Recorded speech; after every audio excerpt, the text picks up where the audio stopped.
परिणाम भोगावे लागतील.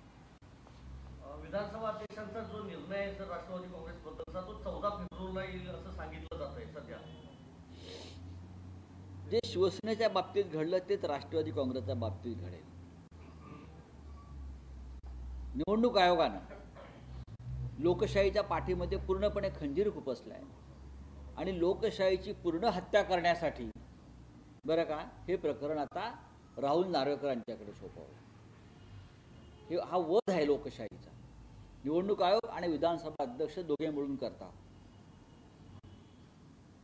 आणि ही अत्यंत गंभीर गोष्ट आहे.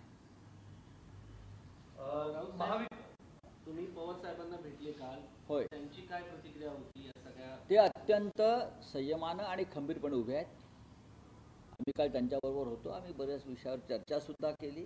वेगळ्या विषयावर आम्ही बसलो होतो आणि उद्धव ठाकरे यांच्याप्रमाणेच कोणतंही वादळ कोणतंही संकट बरं का अंगावर झेलून पुन्हा ठामपणे या महाराष्ट्रामध्ये उभं राहण्याचा निर्धार हा त्यांचाही आहे. लवकरच उद्धव ठाकरे असतील, माननीय शरद पवार असतील आणि काँग्रेसचे प्रमुख नेते यांचे संयुक्त दौरे सुरू होते.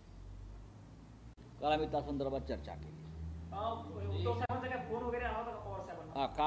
काल माननीय उद्धवजींनी पवार साहेबांशी दूरध्वनीवरती सविस्तर चर्चा केली या सगळ्यावर आणि आपले अनुभव जे आहेत या संदर्भातले मग कायदेशीर बाबतीत असतील किंवा काही तांत्रिक असतील ते त्यांच्याशी शेअर केले आणि दोघांनी बराच वेळ चर्चा केली. लोकसभा निवडणुकांची घोषणा कधी केली जाऊ शकते? यापूर्वी राज्यसभेचे माजी खासदार संभाजीराजे छत्रपतींना तुम्ही एक ऑफर दिली होती. सध्या संभाजीराजे महाविकास आघाडी